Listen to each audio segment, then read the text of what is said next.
Hello दोस्तों, welcome back to my channel. तो वह फिर से स्वागत है आप सबका मेरे चैनल निशु मल्टी यूनिवर्स में। तो दोस्तों, कहानियों के इस दौर में आज मैं लेकर आई हूँ मुंशी प्रेमचंद्र जी की बहुत ही प्रसिद्ध उपन्यास।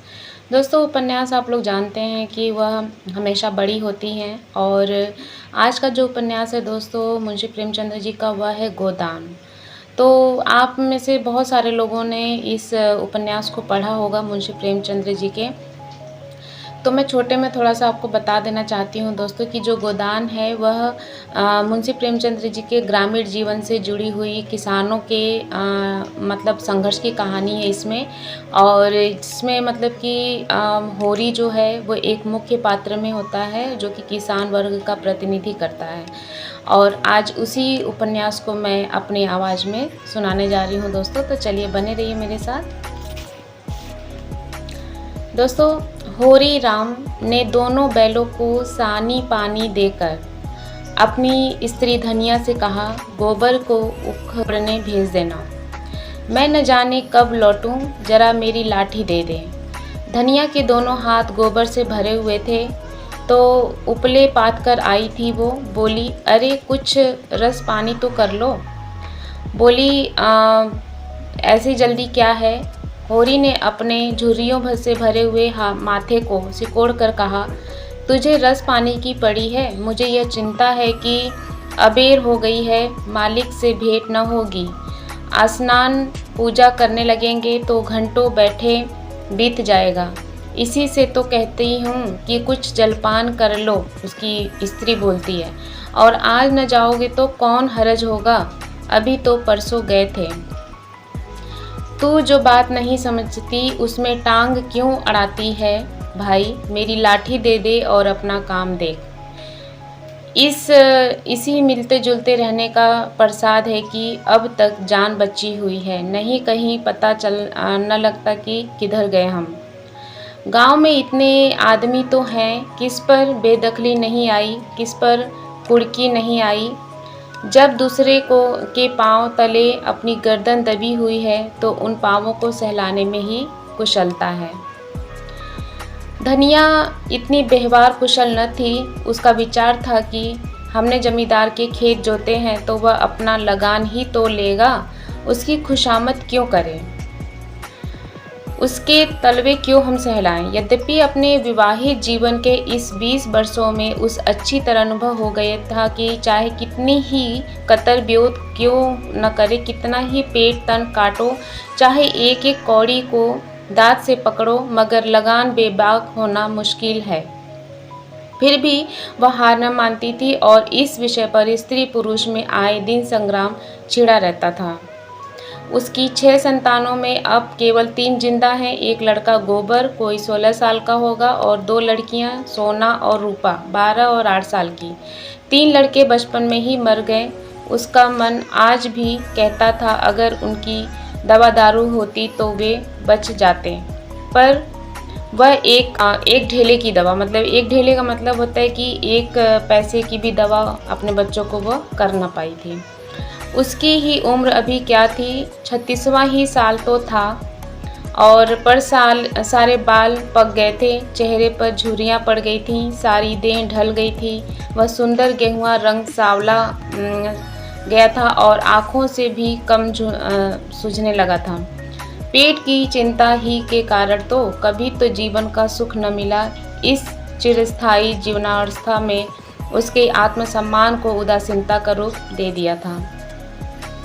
जिस गृहस्थी में पेट की रोटियां भी न मिले, उसके लिए इतनी खुशामद क्यों? इस परिस्थिति से उसका मन बराबर विद्रोह किया करता था, और 2-4 घुड़कियां खा लेने पर ही उसे यथार्थ का जन्मान होता था। उसने परास्त होकर होरी की लाठी, मिर्जई, जूते, पगड़ी और तमाकू का बटुआ लाकर सामने पटक दिया। होरी ने उसकी ओर आंखें तरेर कर कहा, क्या ससुराल जाना है जो 5 पोशाक लाई है? ससुराल में भी कोई जवान साली सलहज नहीं बैठी है जिसे जाकर दिखाऊं? होरी के गांव गहरे सांवले पिचके हुए चेहरे पर मुस्कुराहट की मृदुलता झलक पड़ी। धनिया ने लजाते हुए कहा, ऐसे ही तो बड़े सजीले जवान हो कि साली सरहजे तुम्हें देखकर रिझ जाएंगी। होरी ने फटी हुई मिर्जई को बड़ी सावधानी से तह करके खाट पर रखते हुए कहा, तो क्या तू समझती है मैं बूढ़ा हो गया हूँ? अभी तो 40 भी नहीं हुआ। मर्द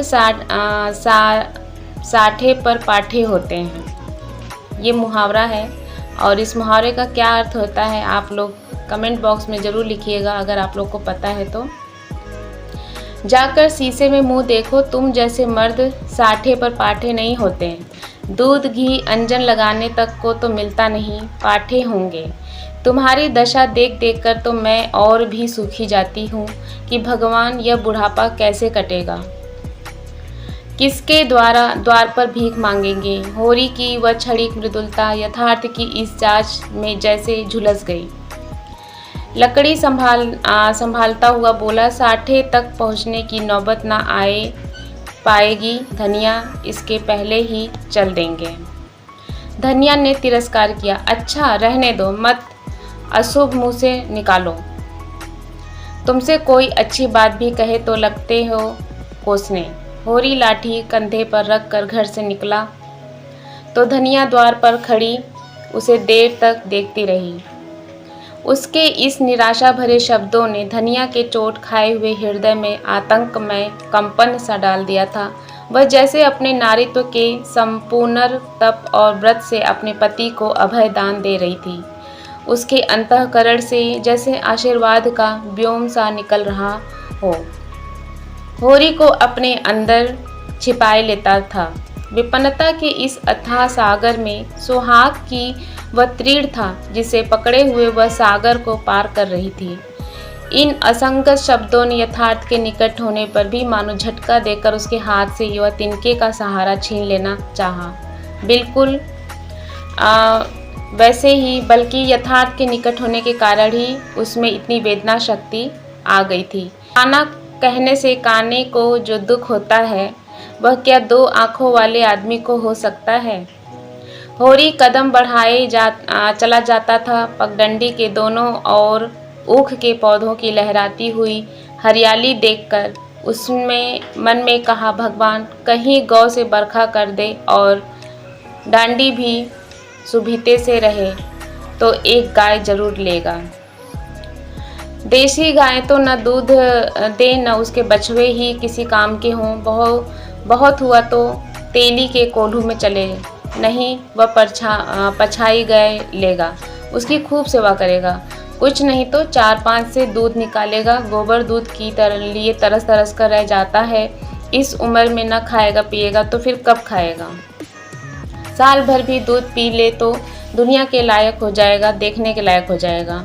बछड़े भी अच्छे बैल निकलेंगे। 200 से कम की गाय न होगी। फिर गऊ से तो द्वार की शोभा है। सवेरे सवेरे गऊ के दर्शन हो जाए तो क्या कहना। दोस्तों, गाय जो होती है हमारी गौ माता है और वो जितनी शुभ होती हैं उतने ही घर की शोभा भी बढ़ाती हैं। न जाने कब यह साध पूरी होगी, कब वह शुभ दिन आएगा। हर एक गृहस्थी की भांति होरी के मन में भी गऊ की लालसा चिरकाल से संचित चली आती थी। यही उसके जीवन का सबसे बड़ा स्वप्न, सबसे बड़ी साध थी। बैंक सूद से चयन करने लगा और जमीन खरीदने या महल बनवाने की विशाल आकांक्षाएं उसके नन्हे से हृदय में कैसे समाती। दोनों ओर खेतों में काम करने वाले किसान उसे देखकर राम राम करते और सम्मान भाव से चीलम पीने का नियंत्रण देते थे। पर होरी को इतना अवकाश कहाँ था। उसके अंदर बैठी हुई सम्मान लालसा ऐसा आदर पाकर उसके सूखे मुख पर गर्व की झलक पैदा कर रही थी। मालिकों से मिलते जुलते रहने ही का तो यह प्रसाद है कि सब उसका आदर करते हैं। नहीं उसे कौन पूछता। 5 बीघे के किसान की बिसात ही क्या है।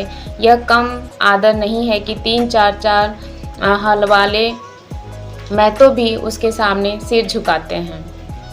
अब वह खेतों के बीच की पगडंडी छोड़कर एक खलेटी में आ गया था जहां बरसात में यानी पानी भर जाने के कारण तरी रहती थी और जेठ में कुछ हरियाली नज़र आती थी। आसपास के गांवों में गौवें यहाँ चरने आती थीं। उस समय भी यहाँ की हवा में कुछ ताजगी और ठंडक थी।